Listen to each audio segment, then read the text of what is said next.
The teachers are alive. They're not books. They are the very living essences of nature itself. What a strange person. Unbelievably powerful supercomputer that's running our reality, and we don't have a clue as to how to operate it. So when maybe you or somebody else creates an AGI system and you get to ask her one question, what would that question be? What's outside the simulation?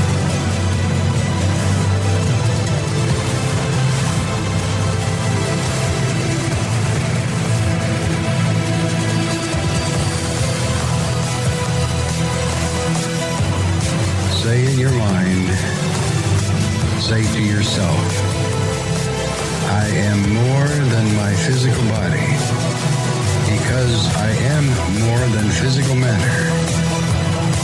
I can perceive that which is greater than the physical world.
Welcome to Lighting the Void. Broadcasting live from Daytona Beach, Florida. This is Lighting the Void, and I'm your host, Joe Roop. And we're live on Fringe.fm, KTLK Digital Broadcasting. It is Monday night, Moonday night, March the 7th, 2022 on into the 8th. And thank you for listening wherever you're listening from across the World Wide Web or via the Fringe FM app. If you're having issues with the Fringe FM app, I'm working on it, especially the Apple. I'm trying to get the Apple CarPlay back going again, but it should be up. But if you want to listen to the Fringe FM, you can download the app, as well as you can listen on TalkStream Live, the Paranormal Radio app, TuneIn, and more. All the other directories there as well. Our website is lightingthevoid.com. Tonight, we're going to talk a little bit about secret societies. We have a special guest here with us tonight, Mark Steeves from My Family Thinks I'm Crazy podcast at myfamilythinksimcrazy.com. So you want to check that out for sure. Pull that up while you are listening to the show tonight. But we are going through some weird stuff, right? We're going through all these changes. We're talking about oils at 130. Gas hits an all-time record. Our president's stupid and going to Saudi Arabia. Putin loses 1,000 troops in one day. And the anti-war protests continue. But why not talk about secret societies? And just so you know, like, if we define a secret society, it's just it's self-definitive, a society that's secret. There's all kinds of societies, right? Which ones were JFK talking about when in his speech? Was it the Freemasons? I don't know. Was it something deeper? We're going to be talking skull and bones tonight, all kinds of cool stuff. But there is other societies. Here's 8 secret societies, by the way, that you never heard of. Have you ever heard of these? The Grand Orange Lodge, the Independent Order of the Odd Fellows. That's the only one I've ever heard of. The Ancient Order of the Foresters, the Ancient Order of the United Workmen, the Patriotic Order Sons of America, the Molly Maguires. Never heard of that one. So, anyways, I figured I'd just jumpstart it with that. What's up, Mark? Hello. Thanks for having me back, man. This is a pleasure. I've heard the Order of Orange before, but a couple of those were new to me as well. And yeah, Skull and Bones, hoping I can shed some light on this group and, if anything, why I got involved with podcasting altogether. Because I think in a sort of collective consciousness way, there might be a connection. Yeah, you think so? I don't know much about Skull and Bones. The only thing I know about it is from that movie with Matt Damon. That's all I know about it. Okay. And what did you? That's it. Do you remember anything in particular that stood out in that movie? Just the fact that just the part in the movie where they had to lay, it was all about trust, right? And the dude had to lay naked on the altar and tell him his deepest secret, to trust his brothers with it. You know, and I mean, I've been a member of, and still am a member of a few secret societies, but to me, they're not unlike fraternities. Even in college, you know, you have your fraternities, and some, I'm going to tell you, I've seen several Masonic lodges. Some of them do it the right way. And then others, like, it's almost like a frat boy thing. It's where they take you through a bunch of crazy stuff and rattle you and paddle you and all kinds of weird things. So, you know, secret societies are what they are. They're secret, but it doesn't, like, I haven't, to be honest with you, the ones that I've been involved with, and I'm not entirely too impressed with anything super crazy or super conspiratorial. I mean, the Golden Dawn's really cool, but it's really not super conspiratorial. But like I said, I don't know much about the Skull and Bones. What do you know about the Skull and Bones? I know a lot. I mean, I can give people a rundown before we get into my personal story and how I came to understand all this stuff in a pretty intimate way. Skull and Bones, also known as the Brotherhood of Death or the Order 322. They're an undergraduate secret student society at Yale University. One of many. Some of the other notable ones are Scrolling Key. There's a Wolf's Head Lodge that was Masonic at one point, and now they no longer exist. And a couple of other really interesting groups. And to your point, they do kind of function like fraternities more than anything. But this isn't anything I'm sure people hadn't heard before, but John Kerry, George W. Bush, famously both members of the same graduating class of Skull and Bones, and then ran against each other in that presidential election.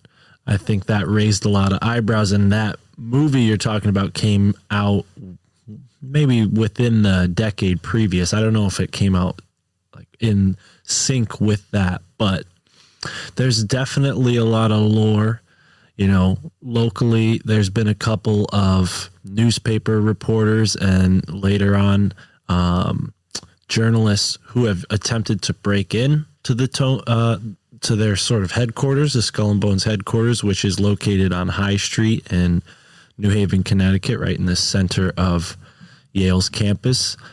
And, you know, people often talk about them having a sort of nepotistic influence on politics, old money, East Coast establishment type families filtering their, you know, best and brightest through groups like this. And it doesn't necessarily mean that they'll go on to, you know, reign over a, you know, group of people or something. But oftentimes we find that secret societies are used to vet people and filter out those who may cause these secret groups problems in the long run, you know, especially when it comes to keeping that oath of secrecy. They want to make sure that they can trust you. But it all stems from 1832. That's when they are founded, and that number, Order 322, comes from that year, 1832, and that second two, following the first two, denotes the fact that Skull and Bones was the second chapter. So there was a previous chapter that took place in Germany. So for those who are studying secret societies, they might be hearing alarm bells in their head because Germany is a hotbed for secret societies, namely the Illuminati and many others. Yeah. Well, you know, according to Wikipedia, which we have no idea how accurate that is, by the way, most of the Skull and Bone members, especially the largest order of Skull and Bones that ended up in office, let's just say in office, right, were from the 1960s and the 1980s. They had like, it just, all right. So from like the 40s all the way to the 80s, it was big. And then it started kind of dampering off. And right now, there's not been any updated members as far as 1990s to the present. But for sure, there was some stuff, I guarantee you, there was some backdoor stuff going down. I mean, and when Big Bush was in, George W., little W, all that stuff. Yeah. Well, I mean, they go all the way back to as influential people as Taft, you know, former presidents of that day, and the Russell Trust Association. But yeah, I think that given the other businesses that are very central in New Haven, it's pretty obvious to see where Skull and Bones influences lie. Big pharmaceutical companies have a very big stake in New Haven, Connecticut. Obviously, Yale's University is pretty famous for their hospital and their nursing program and their medical program. But there's also some very big banking groups that are in Connecticut and insurance as well. So there's definitely some tangential evidence that might suggest what exactly these guys, you know, get basically, a red carpet rolled in front of them and they walk into one of these jobs and one of these prominent offices, and, you know, their role may not be as in-depth as somebody like a James Bond type who's going and doing crazy stuff and blowing up cars, but they form a certain alliance that's crucial in order to pull off these widespread sort of, we'll call it agendas. You know, it's much easier to talk about this now post-pandemic or amidst the pandemic because, you know, people have a pretty good idea of what this sort of thing looks like, clearer than ever before. In the past, we had maybe false flags, acts of war and things like that to point at, but now it's pretty clear when you look at the association between Skull and Bones and Yale's medical program that there might be some trickery, we'll say, going on there. But, you know, I'm no expert. But yeah, they have 15 students who get tapped into Skull and Bones every year. So the class numbers, or at least the alumni numbers, are pretty low, you know, considering the amount of students that go to Yale every year. But that just highlights how elite this process is, and what they're really doing is filtering out the best and the brightest of these elite families and figuring out, I think, who's the most sociopathic, who has these narcissistic qualities, these sociopathic qualities that they can take advantage of in power positions. And then those people possibly get floated to the top. It might also be that folks like George Walker Bush, you know, most recent president, in his case, I think he was just a patsy, a willing idiot of sorts. So I don't think that we can point at Skull and Bones and say, oh, they're definitely doing this. But when you look at the association between the Russell Trust Company and the drug trafficking, opium smuggling of the day, and then now the opioid crisis and the absolutely ridiculous use of some of these, we'll call them poisons, but they build them as medicines within the hospital system, right? So I think Skull and Bones definitely fits into that somehow. I mean, the Brotherhood of Death shouldn't really be taken lightly, and they're very famous for something called crooking, which manifests itself more recently in things like stealing license plates, stealing flags, things like that. But in the past, Prescott Bush, grandfather of the most recent Bush president, is allegedly accused, or was accused allegedly, of taking Geronimo's skull from his grave near Fort Sill, Oklahoma, and, you know, exhuming it and taking it back to here in Connecticut and placing it in the Skull and Bones tomb. They have a couple of other notable skulls, and you know, they're not a secret society in the sense that, like, the Council of Orange or whatever that was that you mentioned, and all the others, those are pretty obscure compared to Skull and Bones. Yeah. But within the circles that this group operates, it's pretty easy to see how wide that gap can, be manipulated so that the average person really has no even grasp of what these people could possibly be doing behind their gilded towers. But yeah, I think Skull and Bones all the way in the past and up until now have been at the center of a lot of corruption, particularly within the realm of drug trafficking. But yeah, Do you think George Walker Bush, Big Bush, was he graduated in 1948? Do you think he was the biggest one of our time? I think he was. I think he was one of the biggest ones. In terms of most influential, yeah, absolutely. With you, when you look at JFK, you look at his involvement with that. He famously doesn't remember where he was that day, even though the record shows he was in Texas, maybe even in Dallas.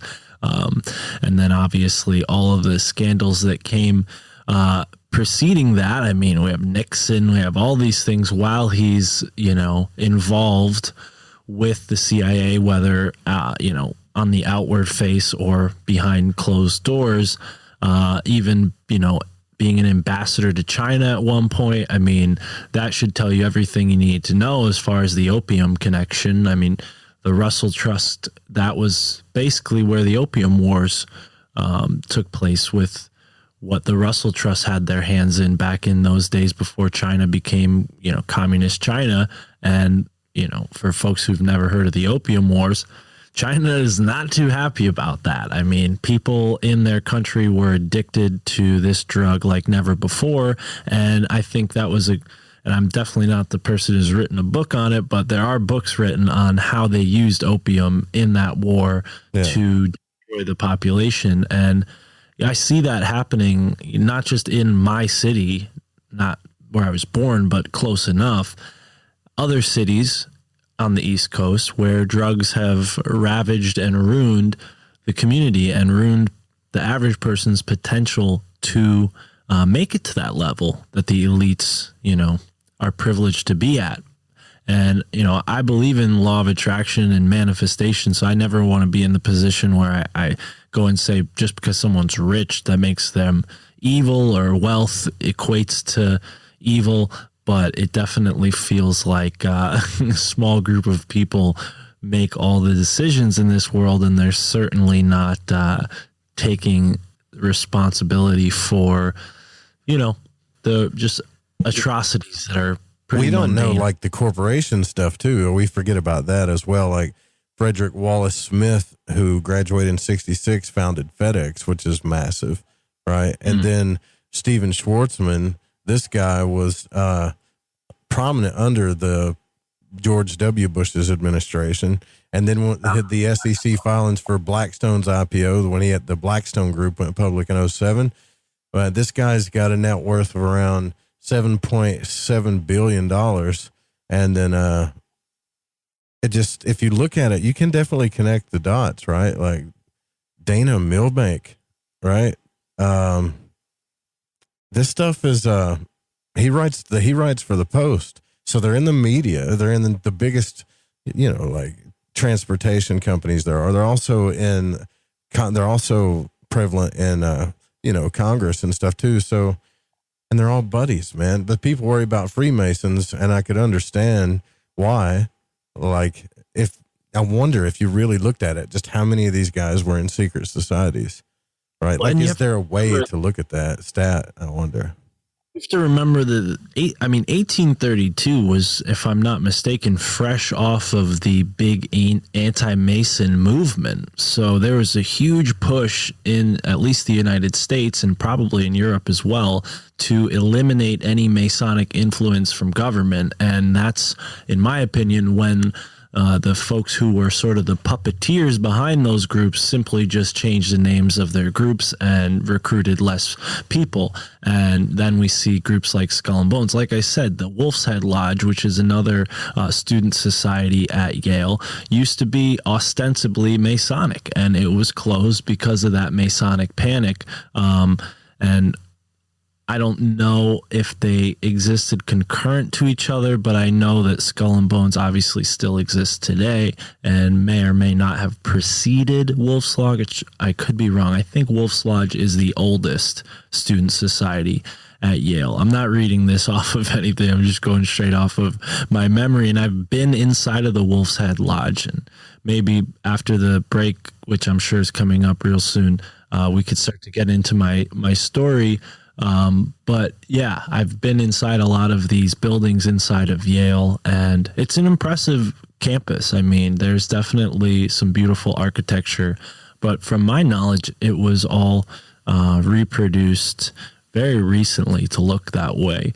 And yeah, there's a lot of strange anomalies when you just walk around. I mean, from the courthouse to the graveyard to the fact that the green, the center of town, is built on you guessed it, folks, an ancient Native American burial ground, because why wouldn't they do that? And then there's 3 churches and a major area where homeless people sleep. So yeah, it's it feels like they're sort of cooking a recipe of chaos when it comes to these sort of ancient land forces. I was just talking to Pennyroyal's Nathan Isaac, and he goes into a lot of the strange stuff down in Kentucky, which not too far from where you're from. I don't know if you ever made your way out to Kentucky. Oh yeah, dude, I got pulled over in Kentucky actually, and I had to go to court back in Kentucky when I was living in New York, driving back and forth. So yeah, I've been through there. Damn. But yeah, I mean, my story really just starts with being a stoner, not sure what to do with my college career. You know, I was starting off in community college, not really sure what I was going to make of myself. I knew what I was interested in, but I didn't realize at this time in my life, back then, that podcasting was a thing, or that I could, get interested in these subjects and it would, become of something that, would sustain me somehow. It was always like, oh no, you got to go work for the power company. You got to go work for the water company. You got to figure out some kind of blue collar job to make it happen. And that wasn't my thing. And I knew that, I just didn't know where I was going to go. And I was a Chinese food delivery guy, and I was, I'm going a little ahead of myself.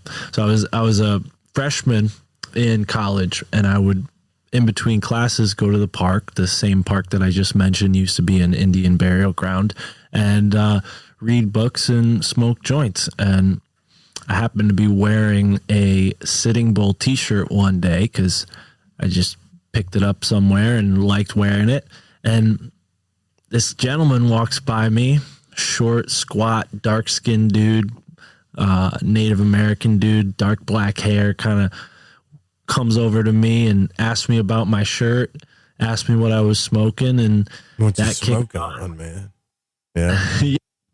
That kicked off a pretty interesting series of conversations that took place over the course of a couple of years. But yeah, his name was Amos Daly, and after I got to know him pretty well, basically, he moved to New Haven after leaving Arizona out of prison. I never found out what he did to get arrested, but I assumed it wasn't violent just because of his character and how he treated me.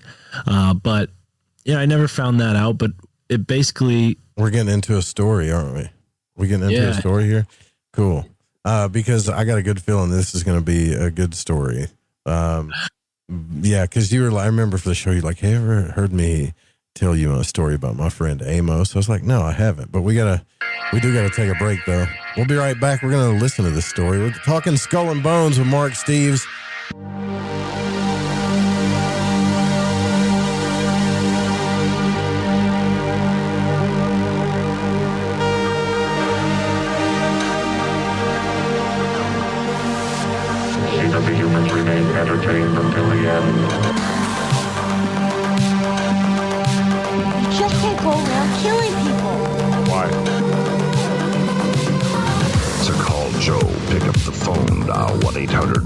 888-0335, toll free from the United States or Canada.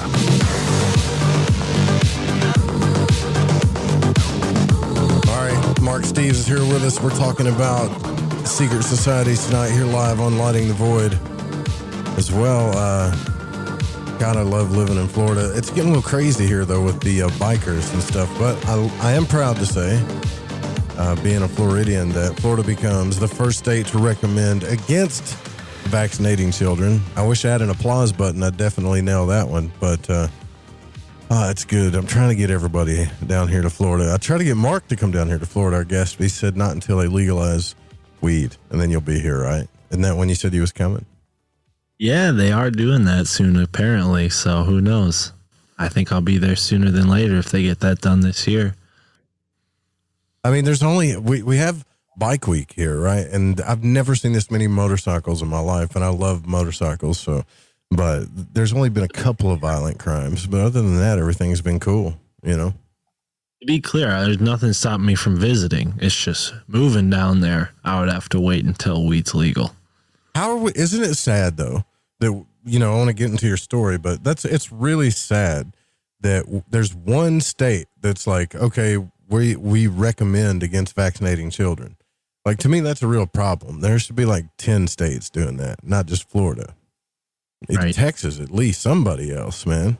You know? I thought South Dakota just was like, we don't recommend it for anybody, let alone children. But yeah, no, I'm sure there's a lot of people that are hesitating to come out and be the first one. Florida seems to never be shy of being the first. Yeah, and even the CDC said, you know, that children face like they make up like less than 0.1% of virus deaths. So like, why are we pushing this when we don't know what it's going to do to their life? You know, like it's stupid. But anyways, so you were telling your story about Amos, right? Didn't I say his name right? Amos? Mm-hmm. All right. So tell us what happened. This Skull and Bones story. Right. So to paint the scene for you, 19 years old, fresh out of high school, just getting into college, not sure what to do with myself and really not equipped to even be in college, financially speaking. So I really just, part of me was like, I don't know why I'm here, but I did like a couple of my classes. Communication and anthropology, funny enough, seem to fit well into what I do now. But, I spent a lot of time just hanging out in that park and found a lot of reprieve from the mundanity of my classes. College really felt like high school 2.0 just because of that particular college. So yeah, I really relished in spending time at this park, and that's where I ran into Amos. And I was reading books like, Way of the Shaman by Michael Harner and The Secret History of the World by Mark Booth, and a lot of interesting stuff that was already opening my eyes to a lot of these things. Neville Drury is another author that I was reading at the time. And I'm just, kicking back, smoking a joint like I usually do. And this guy walks up to me. His name's Amos, introduces himself, and asked me about my shirt. And I'm like, well, I like to read about this stuff. And at the time, I really was interested in talking to these people because part of me always felt like I'm open to everything. I don't have any stigmas, because I had grown up in this like very judgmental worldview. Nothing against my family, but hey, it's the name of my show. It just had like a very, very narrow-minded worldview. It seemed at that point in my life. So I was very eager to like explore and meet new people that I had been sheltered from. So I just had no thoughts about, speaking to homeless people. I just was like, all right, cool. Cause in this city, they freaking, come right up to you and ask you for $1, freaking tell you a rhyme, tell you a story, anything they can do to get $1 from you. Yeah. So you end up talking to a lot of people, and that puts you on guard. But something about Amos really like let me off guard. And, we ended up smoking, and he told me that he was from Arizona. And like I was alluding to before, he had recently gotten out of prison. And he told me, because of the shirt I was wearing, he felt like he was more comfortable. He could tell me more of this. And he told me, hey, I moved out to New Haven because, and he's asking me at this point, we had probably already exchanged conspiracy theories that we believed in. So he's saying, Skull and Bones back in the 1800s, and he breaks down this story I told you before about how Prescott Bush stole Geronimo's skull from his grave in Oklahoma. Geronimo was this brave warrior. Nobody could kill him. He was, captured and died in captivity. And, he was such a legendary figure, infamous, that in the military, they'd have these guys who were just cowards and, they weren't ready yet. They were young. Nothing against military people, but they were just, so in order to get in their head, they would tell them, scream Geronimo, because that'll give you power, and you can tap into that energy that was this fierce warrior Geronimo. So at the time that Prescott Bush was in the military, he would have known about Geronimo's legend, even though Geronimo had probably been dead for a couple decades by the time, maybe even more, that Prescott Bush dug up his grave. So they took this skull and bone set of bones for whatever reason to New Haven, Connecticut, where they allegedly have Martin Van Buren and many other famous people, even some, I've recently learned, Native Americans that were very prominent in this part of the world, not just Geronimo, who was known for his, battles out west. So anyways, Amos kind of tells me this story, and I'm sitting there like jaw dropped, because this is everything that I had been reading about online and things that I had been pretty skeptical to dive into fully. But here was somebody in person saying, no, this shit really happened. And what he would do, because, like I said, he got out of prison. He was homeless, but he wasn't like the rest of the homeless guys. He didn't put me on guard. He was definitely just an interesting guy. And we walked over to the tomb and, told me some stuff. And he told me about how when he got to New Haven, he wasn't sure quite what to do, because, he'd never been here before. He came from the desert. He lived most of his life kind of on a ranching, and then got, caught up with the wrong people and arrested.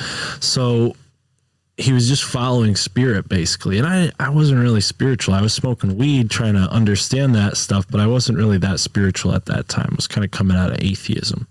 So he's like, when I came here, I didn't know what to do. So every day I would come to this place right here, and we were standing in front of the tomb, Skull and Bones' little headquarters. He's like, I'd come here and I would scream Geronimo's name at the top of my lungs. And he's like, eventually I realized that he needed me here. Huh. And he's in a way praying for him and connecting with him, because without knowing his lineage explicitly, in a matter of words, he told me he's an ancestor of Geronimo, through tribal relations and whatnot. So he felt connected spiritually to Geronimo's skull, and really felt like standing at that tomb that he could sense his ancestor there. And he would scream his name at the top of his lungs. And I'm like, I'm like 19 years old, so I'm full of cum and dumb and, ready to fight. And so I'm like, dude, we should just break down the door and get in there and steal it. Like, what do we got to lose, man? Like, let's get the skull back. What are we waiting for? You're going to go on an adventure, huh? You're going to go on yeah. I was like, let's do it, And he's like, oh man, he's like, listen, you see that guy over there? You see that guy over there? He's like, these homeless guys, they're not doing anything. He's like, if I wanted to, he's like, I could ask him to go buy me a soda. I could ask him to go walk down the street and check things out for me. He's like, if we needed to, he's like, I could get a whole gang of these guys together and we could bust that door down. He's like, that's not going to happen. He's like, as a matter of fact, that would be the opposite of what I want to happen. And then he told me this story about how in the 1950s or 60s, a group of Native Americans from out west, I don't know exactly the name of their tribe or their group, forgive me, but they came to Skull and Bones in Yale University, and they said, hey, we know what happened. We know the story. We have the evidence. We see the grave is empty, and we want our ancestors' remains back. What you've done is a crime, and it breaks treaties, and it's unspeakable. And you know what Yale had the audacity to do? Yale said, okay, we're very sorry. We'll give it back to you. And they go into their crypt, these, big metal steel locks on some big freaking iron door. Who knows where it leads in these tunnels underneath New Haven, Connecticut. And they pull a skull out, but it wasn't Geronimo's skull. It was the skull of a child. And these sickos at Yale University thought that they could promulgate this skull and fool this group of people, and they weren't fooled at all. They were disgusted. How do you know? When you knew where they got it from, right? Like, I wouldn't put it back. I mean, Yale University was innovator, I'm sure, in the art of dissection. So they have plenty of bodies. That's still creepy, man. I would have been like, somebody might need to go to jail here. I don't know. Just saying. Well, it is a rumor that sometimes when they're in need of a cadaver for some of their university experiments, they open up those tunnel doors and pull some homeless people in through the tunnels and disappear some of the local homeless people for those experiments. I've heard even from Amos that there was a homeless guy that was abducted, and they cut his heart out and used it in a ceremony on top of one of the buildings in New Haven, Connecticut. If you're familiar with the city, you'll know the building. It's the only one with a pyramid-shaped roof. So go figure. That is really weird, man. I mean, I know homeless people are considered homeless people. I'm sure there's been a lot of experimentation on them, but that's something entirely different, man. Right? People do all kinds of weird things for whatever. I mean, we had a couple up here that was riding their bicycle. I don't know how long they lived here, but they were up visiting Bike Week, and someone just slit their throats. Didn't rob them or anything. So, I mean, you never know. It's a sick world.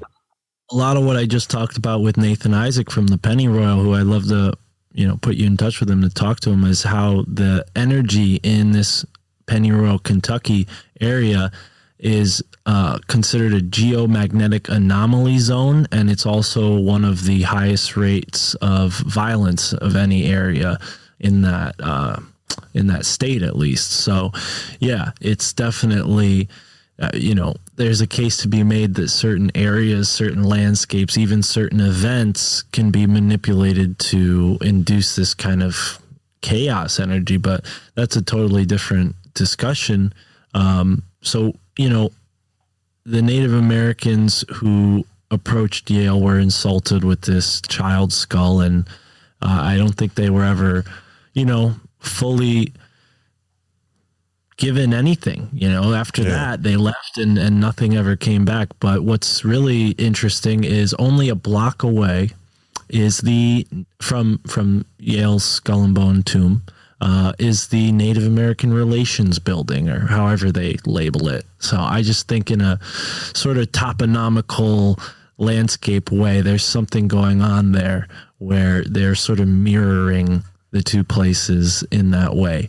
But yeah, so, at that age, I was very, very skeptical, but also very open-minded. I try to stay balanced when I'm entertaining these things. And originally I was so excited learning all this stuff from him that I made the mistake of going and telling my mom and dad and grandparents everything I'd learned, and that just really created the the reputation that I now, boldly, what is it? What's the term I'm looking for? Sorry, it's late here, folks. I own it. You own that reputation, yeah. crazy, you know, but it all really started then. And, you know, I started getting into these subjects in a really deep way because I saw how these things started to connect to my life. And I can Were get you into ready that. back then, though? Like, if you would have say, I mean, think about it. You remember when Alex Jones walked up in that Bohemian Grove thing, right? Like, I always wanted to do that too, kind of bust up on some crazy ritual or something, you know? And that sounds weird coming from a ceremonial magician, but dude, we don't do crazy stuff like that, really. I mean, the craziest ritual I was ever involved in, it had a mixture of people that studied all kinds of different magic, and they were around a fire, and there was a guy wearing a Baphomet mask, and that was about it. That's it, right? But no, like, human body parts or anything, you know? Well, this goes back, you know, allegedly to John the Baptist, had the, you know, decapitated head that was used by the Knights Templar, you know, and there's a lot of connections that can be made there. I'm not the expert on that. They also allegedly have Pancho Villa's head in the Skull and Bones Temple. But, you know, there have been people to break into the Skull and Bones Temple. In 1873, Skull and Bones had taken over Yale University's finances, and a very bold student wanted to expose this and staged a break-in. And when you're initiated into Skull and Bones, you consider everyone else either Gentiles or Vandals, right? So this group labeled themselves the Vandals, and they went and they broke in and they described the insides of the Skull and Bones tomb, which I have recorded in this book here, a really awesome book for anyone who's interested in the subject. Anthony C. Sutton, who is passed away now, but really, I think if you find anything on Skull and Bones, there's a strong likelihood that the information comes from this book, because he did do a lot of like groundbreaking piecing together of you know, resources, documents, and he even has a full alumni list going from, I think, the 1800s all the way up to like I think even into the 2000s, because this is a reprinted edition.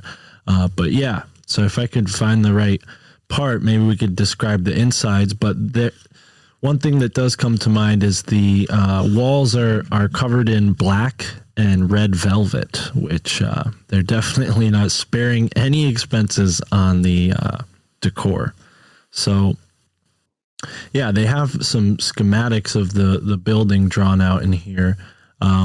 There's 2 floors, and there are iron bars on the windows, strong, huge iron doors, the kind that the Tartaria researchers often say were made for Nephilim, but sadly, the Skull and Bones tomb is not that old.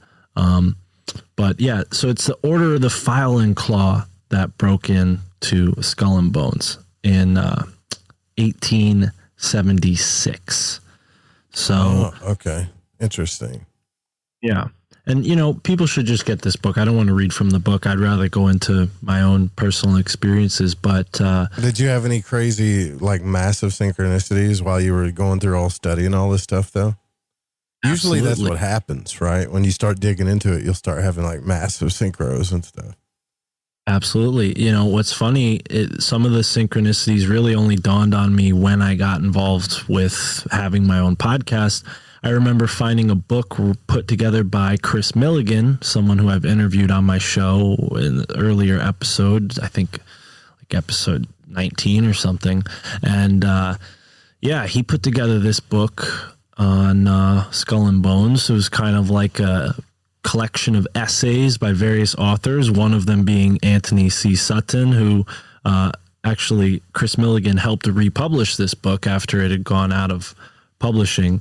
And I was lucky enough to have him on my podcast, but his book, not this copy, a different one, was what woke me up really to this being legitimate before I even met Amos, which was so funny because I was in the library looking for conspiracy subjects because I'm like, you know what? Let me just see what the library has to offer.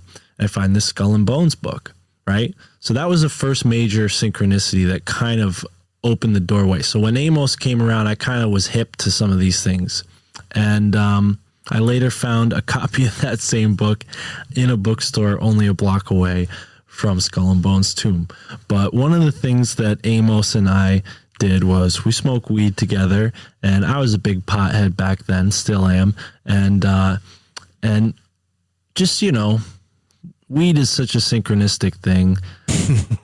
Another thing that really he taught me about was herbs and their ability to alter your life. And I know you know this as someone who is very well versed in the occult, that you can use certain herbs as tools to connect you with certain energies. Oh, yeah. It's something he taught me about.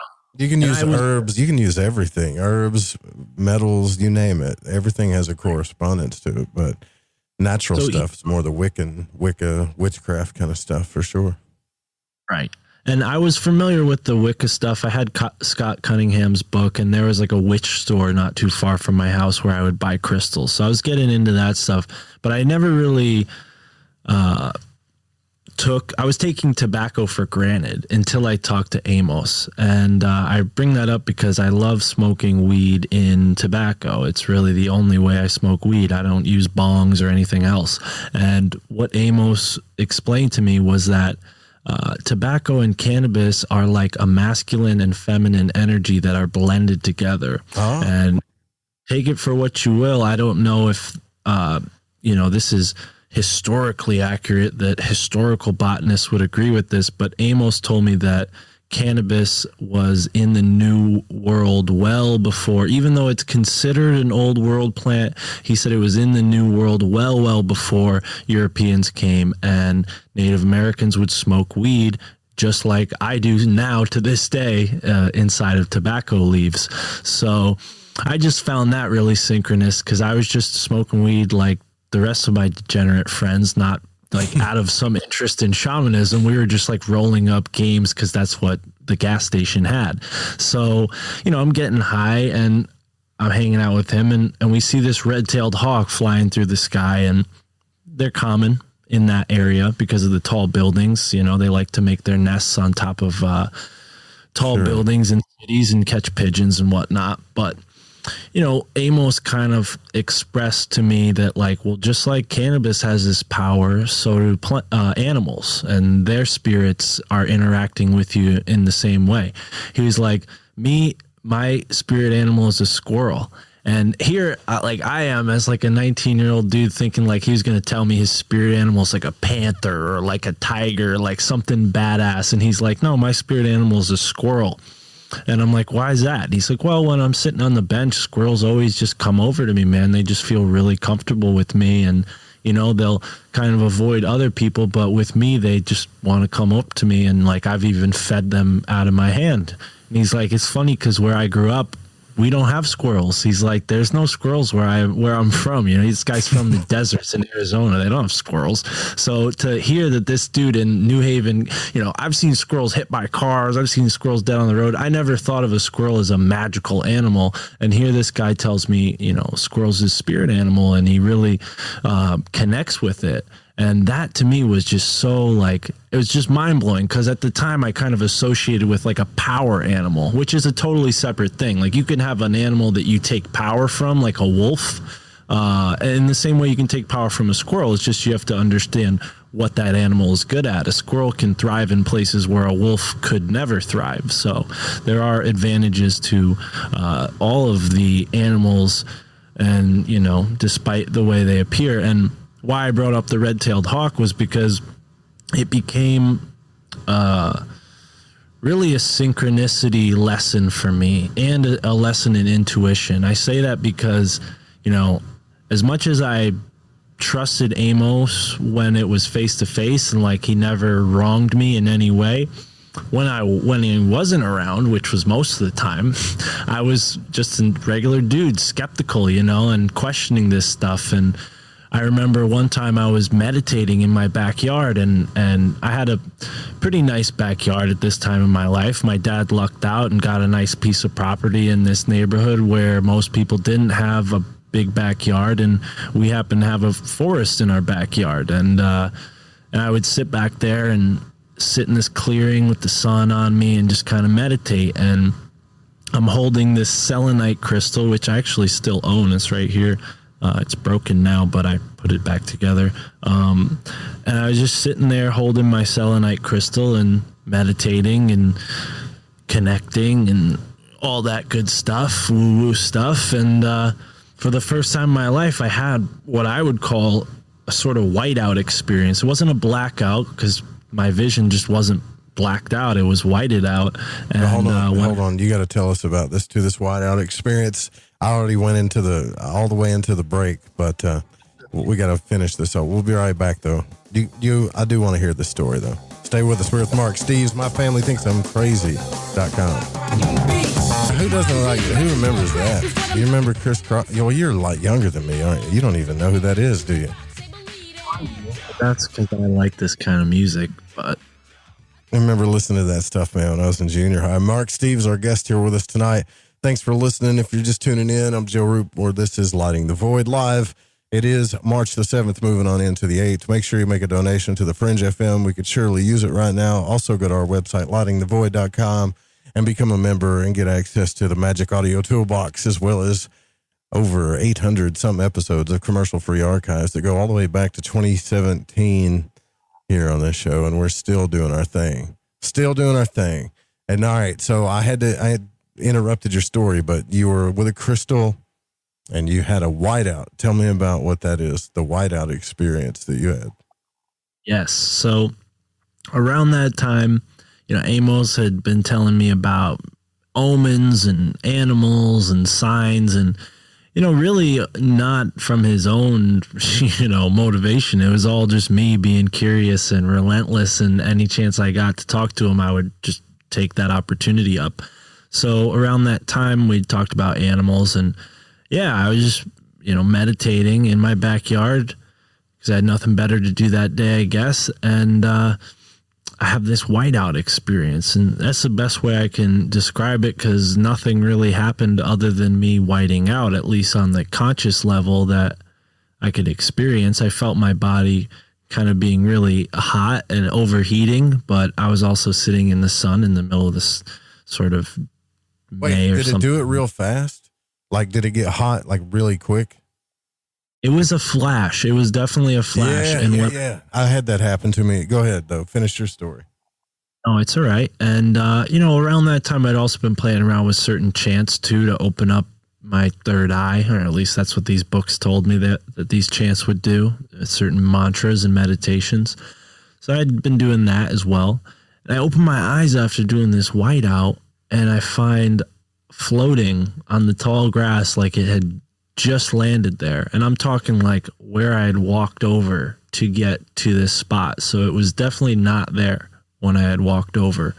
A beautiful red-tailed hawk feather. Like, I liked collecting feathers even at that point in my life, and I'd never found anything quite like this. And I just was so kind of flabbergasted that there was such a lining up of these two things, whiting out, finding the feather.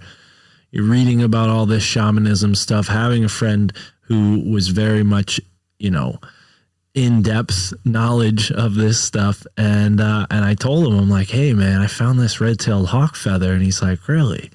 And I had it in my backpack, and I showed it to him, and he's like, wow. He's like, hey, man, you better put this away. He's like, keep this. He's like, don't lose this. This is a sign, He's like, where I'm from, these feathers are used to pray to the Creator, and this feather will take your thoughts up to the Creator. And I really, with all my heart, I even worried about talking about it because that's just the nature of how these things work. But that's cool, man. I mean, no. It's something that I take really seriously. And what's funny is he had been sort of talking about this stuff with a couple different people, not just me at that time. And I wasn't the only person who found a red-tailed hawk feather. And he told me, hey, this is a sign. I was praying to myself for myself and for the Creator and what to do, next. And he's like, who to trust, because he sort of had this instinct that there was somebody in his life at that point who he should teach this kind of stuff to. And he was like, that red-tailed hawk feather was a sign that you were the right person to learn this stuff. That's when he began to tell me about his experiences with the sweat lodge. And, you know, one of my biggest regrets from that time in my life is that I never took him up on his offer to go to a sweat lodge with him. But, you know, he told me about these rites of passage that his family, you know, his group of, his tribe, for lack of a better word, passed down to him, something that he partook in as this sweat lodge ceremony, something that, you know, not many people could stomach. The pain and the agony of what this rite of passage ritual entails. It entails being in a sweat lodge for, you know, a number of days, being left in a wild wilderness remote area on your own, finding your way back after being hung from a pole with eagle talons pierced through your chest, literally dangling, you know, suspended in the air by your wounds. And when you free yourself from that, and peyote also makes its way into this process at several points. Forgive me for people who know this ceremony better, because I definitely don't have a concise knowledge of it, you know, A to B to C, but it does comprise of these sort of points, right? With the eagle talons. I remember the look in his eyes when he told me about this, and the way he grabbed the skin on his chest, and he grabbed the skin on my chest and pulled it like he would if he was sticking eagle talon through it. And yeah, man. And that's just something that you can't read in a book, you know, that like the things that I learned from him were really they've stuck with me to this day. But, yeah, on top of that, and this is something that really cracked the door open for me being open-minded in these realms, was he told me that while he was under this sort of peyote, for a period of time, he left his physical body through his astral body and went into the ground below the spot on the earth where they were conducting this ceremony. And he met with a feminine reptilian being who shared with him certain information that I don't think that he really went too far in depth on, but, you know, it's the same thing that his father, his grandfather, great-grandfather experienced when doing this same rite of passage. And it's this relationship, from what I gathered, that this group of people, this tribe, has with this entity that lives in this part of the desert underground.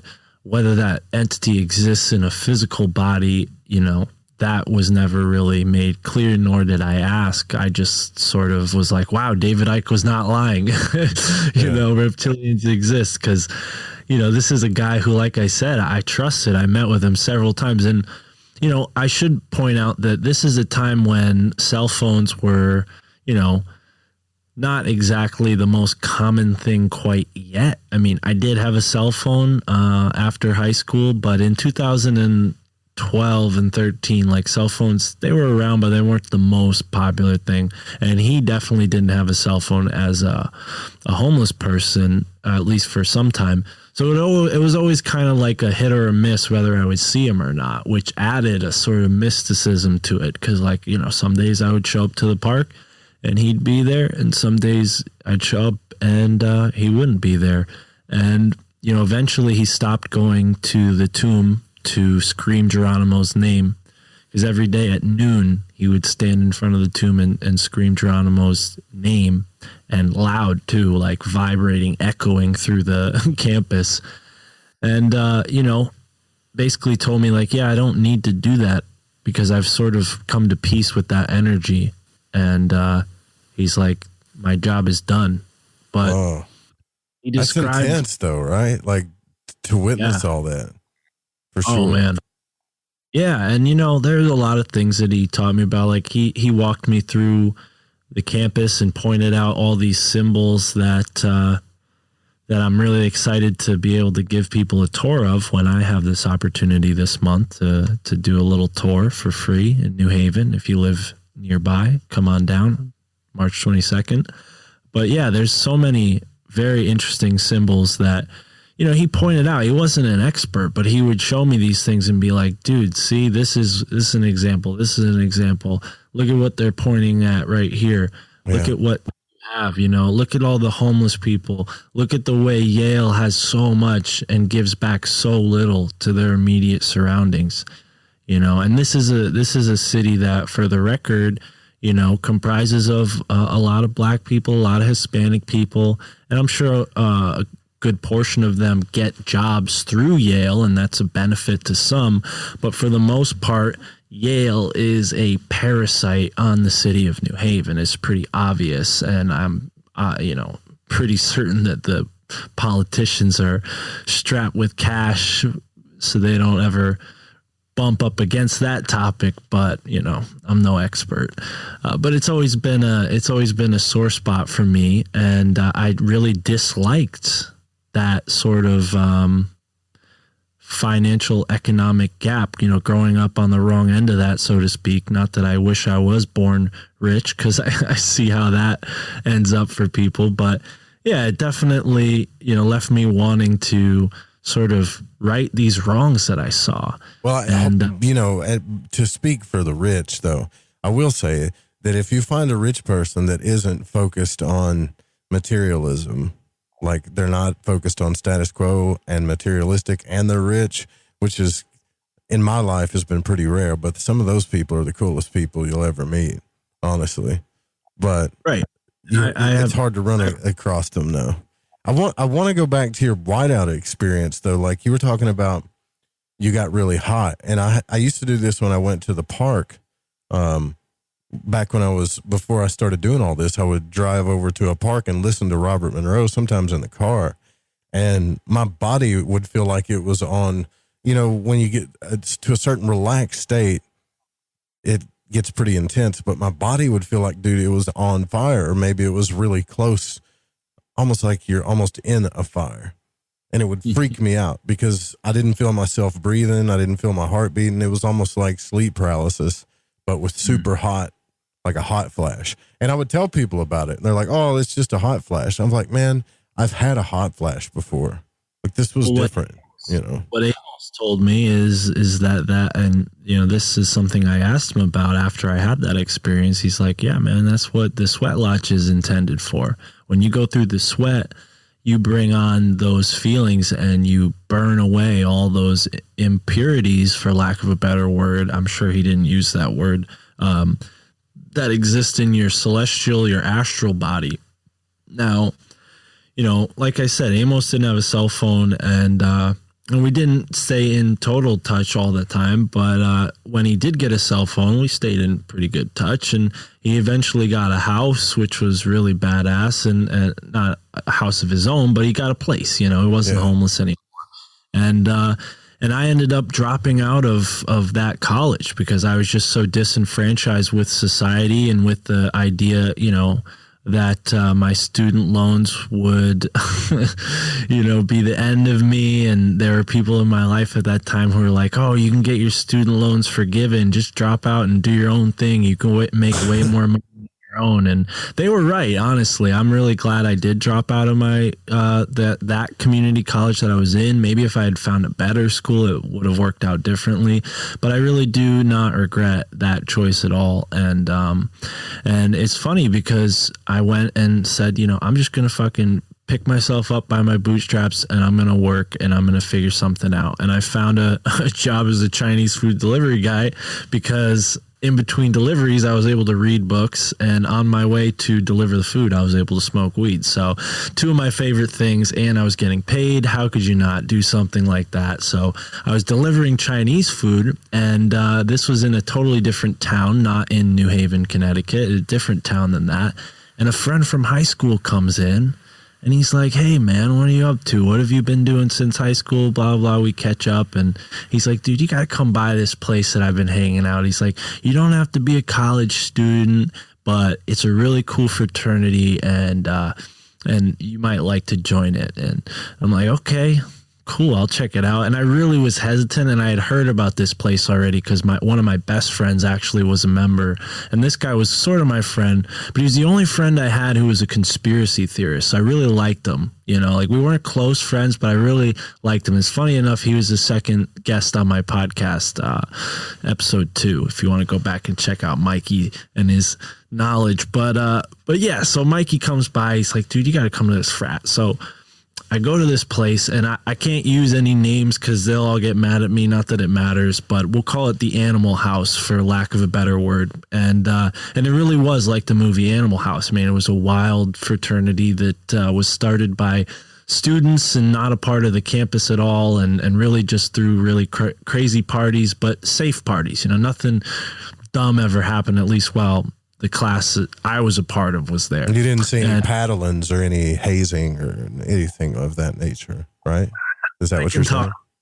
Not that I can talk of on the record, but there were definitely paddles. I just didn't see anybody get paddled. But right. But yeah, right. So we had all the strappings of your typical frat. But what was interesting was that we were sort of a fraternity in a town with a very infamous fraternity like Skull and Bones. So naturally, young guys are going to go and do courageous things and outrageous things. Well, I got into this fraternity, long story short, and it started with like a text message that was like, oh, once you go down the rabbit hole, you can never turn back. Funny enough, it landed me here. But, one of the things that was interesting that connected everything together was one of the small parts of the initiation process for this Animal House was standing in front of that exact building that Amos showed me, kind of like a, hey, yeah. So that's a pretty big synchro, man. And not only that, but the Animal House had stolen a flag from the Skull and Bones people because like I said, the Skull and Bones guys are known for crooking, right? They'll go and steal license plates. They'll steal all kinds of shit. So one of the sort of bragging rights of a fraternity in New Haven is if you could steal something from Skull and Bones. And one of our, really cool sort of memorabilia is our Skull and Bones flag that hangs in the living room of this Animal House. So yeah, it's pretty, it's definitely synchronistic. And what's funny is, as much as that was a part of like the lore of our little group, it was not something that the majority of the brothers were interested in. So even, in similar fashion to my family, my fraternity thought I was crazy too. And that's when I got the term hippie Mark, which eventually evolved into people calling me Mystic Mark. And yeah, a lot of the jobs I had gotten since that time in my life came from friends that I had in the fraternity. One job at the bakery that I talk a lot about came from... That's how it works out, and it's so looked down upon, right? Like all these people in power structures and things like that. But really, you'd be going really far out of your way calling it a fraternity. As much as I respect the fraternity, it's really more of a drinking club. Again, this Animal House. Freemason lodges are the same, though. I'm just gonna tell you. Right. And I only bring that up to add to the synchronicity of it because this bakery that my buddy, good friend of mine who was on my podcast for a while, he was the manager at this place and got me a job as a delivery driver again. Oh, perfect. I'm a delivery driver again. I was head over heels, so happy. Wake up in the morning, load up my van with bread, listen to podcasts, and do some deliveries and smoke a little weed. Sorry, Andrea, if you're listening to this, but I was smoking weed up in your van.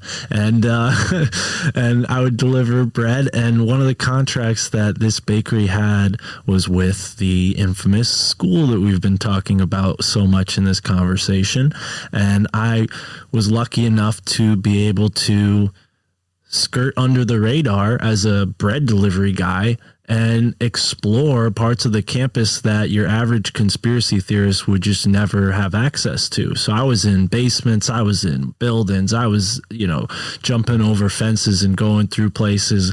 Like it was fun. It was a fun time in my life for sure. And it was all like early in the morning too, like 3 in the morning. I'd go and deliver this bread and like, you know, snoop around a little bit. So, you know, all of this leads me to a house that resides at 88 Hill House Avenue. So I'm doing a delivery that I always did on Tuesdays, and it was a weird delivery. Okay.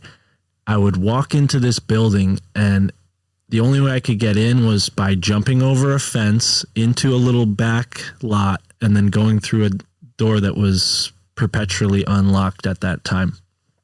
And I would sort of skirt through this back door and make my way through the building. And, you know, I'm just doing my thing at a normal Tuesday. Well, it happened to be the exact day when, I'm going to look up the exact day, when George H.W. Bush died. And obviously as an alumni of Yale, that was, you know, big news on November 3rd.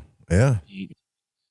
And I'm delivering in this, you know, building that I was always in every Tuesday. And I look down at the newspaper and I see, oh, George H.W. Bush died. Let me look at this.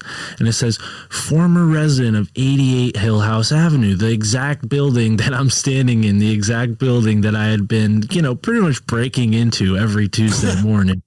And yeah, so synchronicity had it that was George H.W. Bush's house when he lived in New Haven. Well, now, wait a minute. Now, like, did you get to go into the house? Did you go in? Oh, good. Because this is perfect, because I'm going to tease everybody with this, because we're going into the break here again, last break of the night, but you got to, Catalina says in the chat, secret bread delivery guy. I love it. Yeah. We'll be right back. We're going to finish this story. I wonder what was inside this guy's house. Was there any weird stuff in the house? Yes. Oh, yeah. All right. We'll be right back. Live as we head deeper into the night here on Fringe FM. Stay tuned for The Secret Teachings with Ryan Gable. He's got a good one coming up for you. Tonight, our guest is Mark Steeves. We've been talking secret societies, weird synchronicities all night. And another thing, delivering pastries, man, to George Bush's house. Now, wait a minute. Like, before we get into what you saw in this guy's house, because we've been talking skull and bones, but before you get into, was it a house, a townhouse? Was it an apartment? I mean, what does this thing look like from the outside?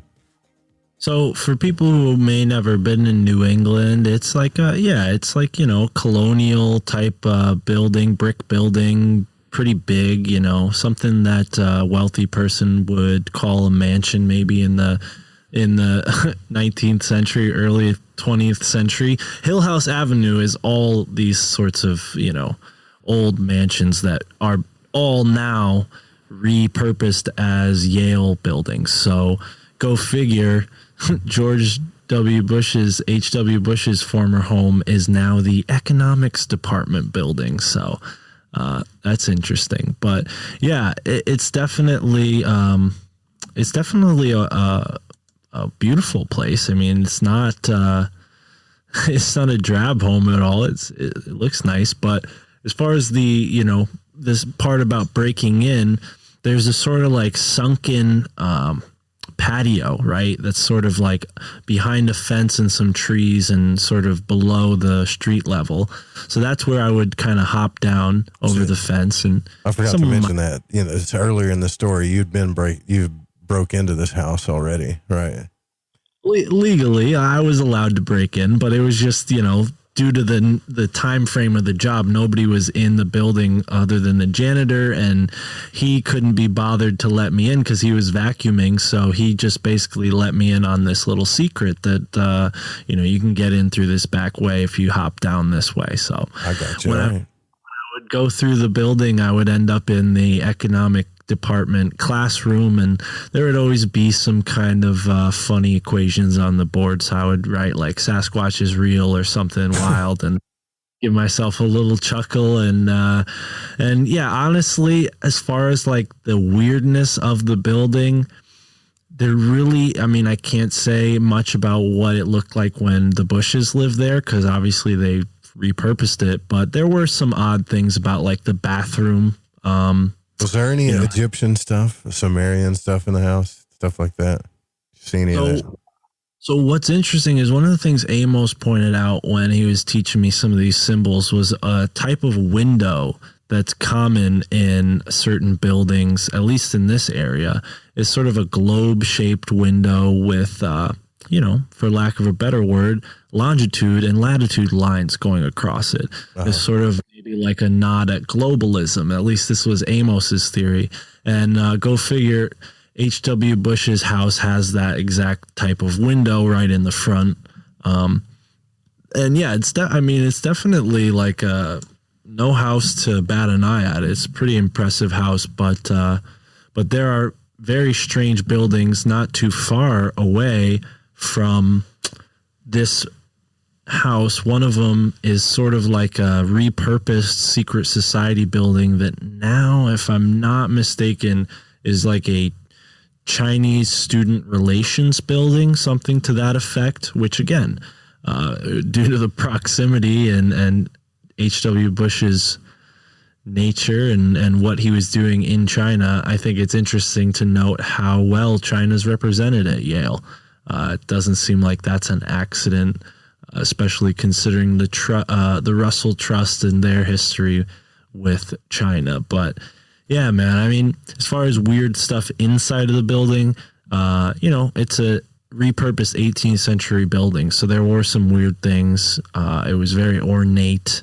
Unfortunately, I was never able to make it upstairs, but, things like a old switchboard, the type of thing you would see in like a very old phone operator building. There was still one of those, which I imagine with a guy like Bush being as wealthy as he probably was, he could afford some pretty advanced telephone technology. But it was kind of encased in glass. Like it wasn't something that anybody was currently using. It just seemed like it was there, for lack of a better explanation, as a display highlighting what the building maybe used to have in it. But no, outside of that, there really wasn't anything strange. There was a garage, which again is not typical for buildings built in that time, but again, it was repurposed. So now really the strangest stuff came from being inside of the business building where they teach. It's like this big glass building. It's right across the street from the Peabody Museum. And why it was interesting was because I noticed that the tunnel system, when I was delivering in this building one time, went outside of the sort of like the imprint of the building. Like if you're looking from bird's eye view, these tunnels were going under the street into other buildings. So like the Peabody Museum and all these other places are possibly connected through this underground tunnel network.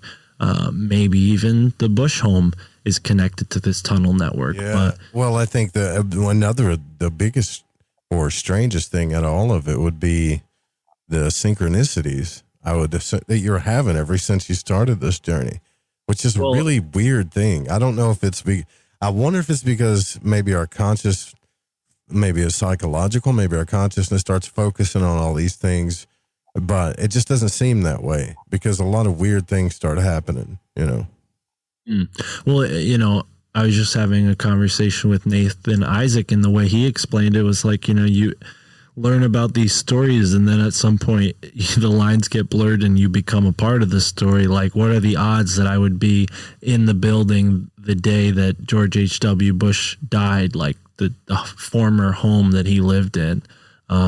Which, is right next to some strange stuff. And it's on a hill, which what I learned recently this past summer from researcher Ross Ben is that whenever you see a red doored church, that's a good indication that there was some sort of bloody event that took place in that area, whether it was like a sacrificial site or the place of a battleground.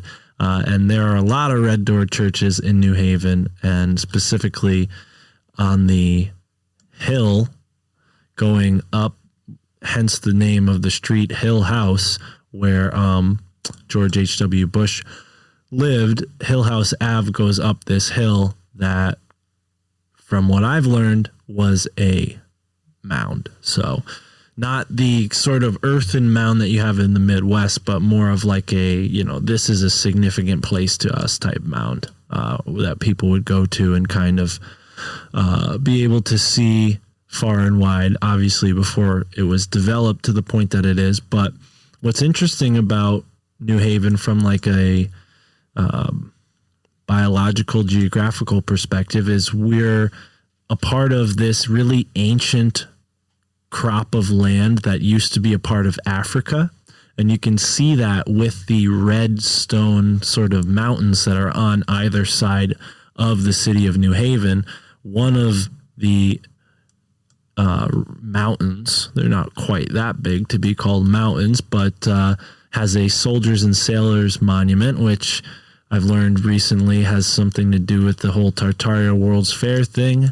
And then on the western side, the western mountain was where the regicide patriots fled, the regicide judges who were convicted and a part of the killing of the king during, the colonial times, and they fled to New Haven and hid on this rock. It's like this big, big rock that's kind of like, it looks like at one point it was like thrown from the sky and landed on this other rock, and it kind of makes a poor excuse for a cave. And this is where these guys allegedly were hiding. But what I've found recently is that a lot of these rock structures, especially in this area, were sacred to the Native Americans. And I think what you find with the practice of keeping skulls is Skull and Bones is taking part in an ancient process of reclaiming the magical rights to a landscape. And you do that by sort of co-opting the bloodlines and taking the reins of whatever magical traditions that took place in that area. And you see that with the Native Americans. You have groups like the Red Man Patriots or something or other. They were part of the Boston Tea Party. Forgive me for screwing that name up, but there's a weird like secret society that was a part of the Boston Tea Party and the founding of this country, and their secret society was named like the Red Man Association, and they were like something like that, where they were basically pretending to be Native American chiefs and I think that's even a part of the Paul Revere thing, where they were wearing headdresses and whatnot, right? You have these patriots dressing up as Native Americans. But yeah, a lot of weird things going on. I think New Haven is an epicenter for these things. And a lot of people don't know that New Haven used to be a colony in and of itself, just like Massachusetts and Connecticut were both colonies. Connecticut's colony was centered up in the capital, Hartford, Connecticut.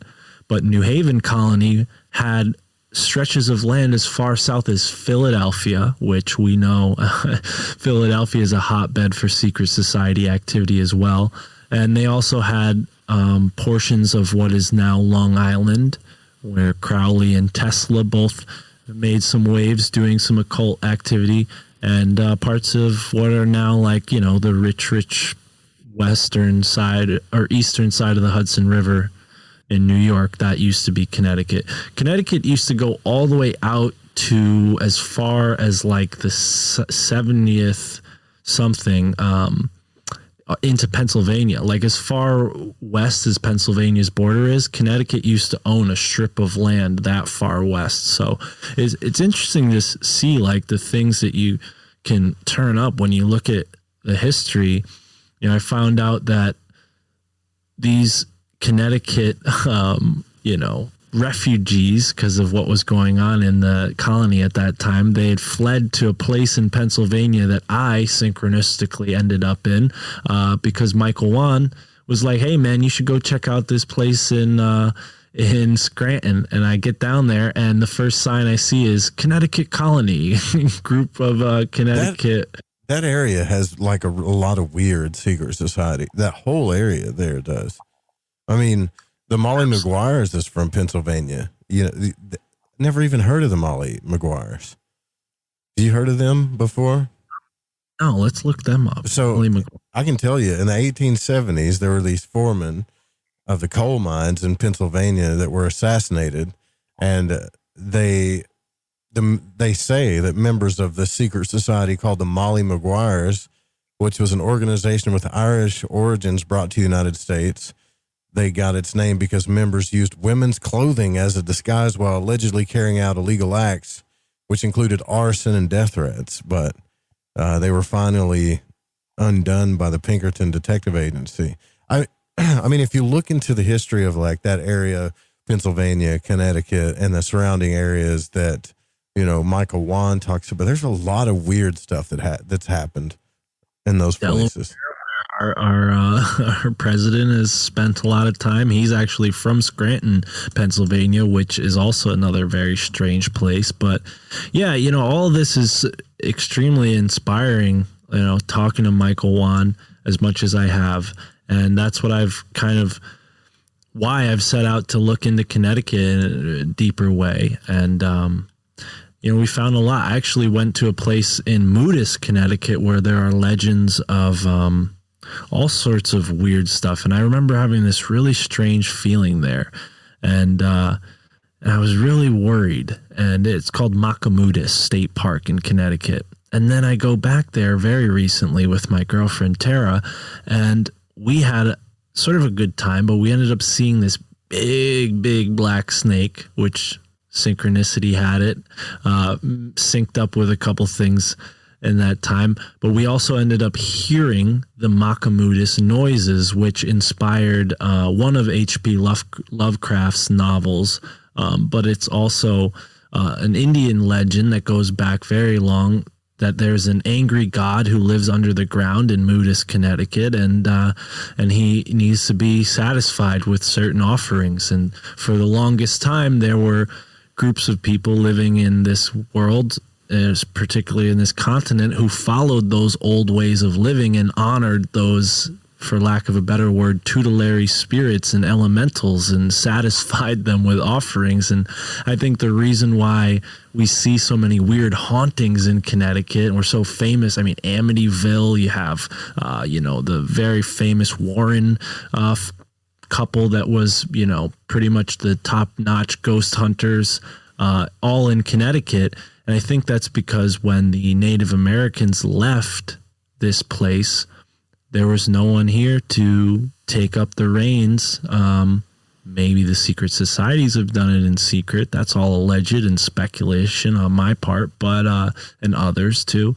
But yeah, I think that could be maybe possibly a cause for things like the Bridgewater Triangle phenomena. You know, not too far from Connecticut, you have stories of creatures like the Pukwudgie, and you have, you know, swamp ape type Sasquatch sightings. You have, of course, UFO sightings and all sorts of weird activity with MIT and even the, you know, Men in Black. But yeah, I think there's something, whether it's the Makamoodus spirit that's described as like a sort of dressed in shiny clothing and lives in this sort of crystal palace. I think these beings were not regarded as evil the same way we might think of them now. Back then, I think the Native Americans just had a very deep respect that wasn't conveyed to the puritanical people who came over and occupied the land after them, because they just saw everything that they didn't understand as the devil. And that's why you have all these places around Connecticut like Devil's Hop Yard and the Devil's this and the Devil's that, because, you know, all these places that the Native Americans would spend time doing their ceremonies in, then colonialists would come by, see that stuff going on, and then name those places Devil this, Devil that. I mean, there's the Devil's Dam, there's the Devil's Den, there's the Devil's Chair. We have a Devil's Chair down here, right? All you got to do is put devil on it, and it freaks people out, though. But what I'm wondering, though, is it like, think about the mentality of let's start a secret society, right? And lots of them start in colleges, right? So Skull and Bones is obviously like Yale. Then there's the Flat Hat Club of the College of William and Mary. Then Quill and Dagger at Cornell, the Caviter Society in Washington and Lee. Seven Society of Virginia. Now think about the area that I'm talking about, right? The England type area.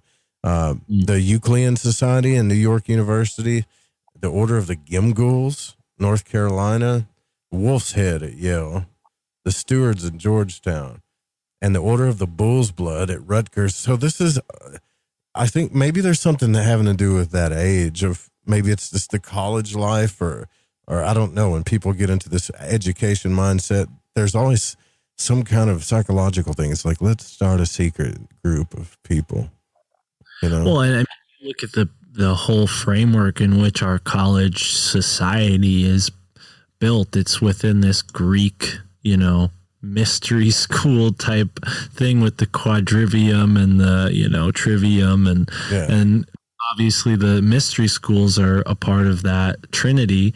And I think that's kind of, it's just part and parcel. We've always had these groups in our society, you know, better than I do. You've been a part of at least a group, not the groups that we're talking about tonight, but you know, it's just a function of human society to have these hierarchies and these groups and these sort of again, rites of passage, to take it back to the Native Americans. I mean, Native Americans, I hate to sound like I'm, you know, giving them like this sort of pedestal to stand on, even though they might deserve it in a lot of ways. You know, there were secret societies among the Native Americans. I mean, there were just like a lot of bad hombres, we'll call them, who did things that you know, even the colonists did. So maybe with just our tribal nature, right? Because if I go down the road, like it's Bike Week here, right? Back in the day, the outlaws and the pagans used to run this place, right? And it makes you wonder. It just makes you wonder the psychology of it all. I wonder if we're just tribal in nature. You know what I mean? Like maybe we are. Maybe we are. Look at podcast networks like the network you grew with, Alt Media United. Look how big that is. Or the Fringe FM's radio station. We got our own kind of family here. I just think that people get a little freaked out by societies when I think we're just tribal in nature. Right. But I don't know, Skull and Bones or let's say the Bilderberg group, people like that, that's something to worry about for sure, I think. Well, absolutely. I mean, what's his name is the guy to talk to on Dan Estelin is the guy to talk to on Bilderberg. He's rubbed shoulders with those guys. But yeah, you know, I think it's definitely like a big onion with many layers, and Connecticut being the second highest capita, you know, wealth income place in the United States, you're going to find a lot of prominent people, a lot of wealthy people. A lot of the colleges you just named are primarily in the East Coast. There's a huge concentration of wealth there, and it's, you know, no accident. This is where people got their roots in first when this colonial, you know, movement started. So, yeah, I mean, like I said, I'm only really just beginning to go into the Connecticut mystery, but the New Haven stuff is pretty close to my story, and that's why I'm excited to give this like tour on March 22nd at 2 p.m. I'm going to have everybody meet at a cafe called the Book Trader Cafe. If you're in Connecticut and you're listening to this right now, and you're free on the 22nd, come down. It's going to be a free tour, and we're just going to look at all the symbolism on the buildings, because that's one thing. Like, you can go and look at a picture of the tomb all you want. I just type it in right now and Google search it. But what you won't see through Google search are the myriad of other weird symbols across the building fronts of all of these different buildings across Yale's campus. And we're going to snake our way through New Haven on this very important day, 3/22/2022, to be an acupuncture needle in the collective consciousness. And a man who you mentioned synchronistically, Thomas from Paranoid American, is kind enough to send some copies of this comic book that he put together with some help from an artist called Geronimo's Grave, which, funny enough, depicts the exact story I told you about of Prescott Bush stealing the skull from Geronimo's grave, and we're going to take that comic book, distribute it around New Haven amongst our tour while we're on the tour, and shed some light on some of these things. I mean, for people who don't know, like Van Van Morrison, the other Morrison from The Doors, Jim Morrison, was famously arrested in New Haven for lewd and lascivious behavior, and he wrote the song Blood in the Streets of the town of New Haven, and that all happened at Toad's Place, which, for people who are adept in the realms of magic, they know toads are definitely a part of the, occult pastiche in the medieval world. Especially, toads were considered like, a witch's familiar, and we even have certain toad species that actually are psychedelic. So it's no coincidence that this place in New Haven, that's kind of a legendary rock venue, is right in the midst, only a block away from Skull and Bones, and right in a block away from the Grove Street Cemetery, which right above the entrance, because, every cemetery needs this, folks. It says, "The dead shall be raised." Very interesting slogan to paste. Yeah, I mean, if you guys are in the area, you need to go on that tour. We got to get out of here, though. Mark, thanks for coming on. MyFamilyThinksI'mCrazy.com, Alt Media United as well. Again, brother, thanks for coming on. Real quick, people can go to the HigherSideMeetups.com and check out the details and RSVP if they want to come to that event in New Haven. HigherSideMeetups.com has the info on that. Thanks to Greg for putting that together. And yeah, check me out, MyFamilyThinksI'mCrazy.com. Joe, thank you so much for being here. Give me an opportunity. Let me talk to your audience and share a story that's pretty close to how I got into this and why I do the podcast. All that good stuff. You got it, brother. Well, we got the Secret Teachings coming up next with Ryan Gable. Good night, guys. We'll see you guys tomorrow night. Sweet dreams.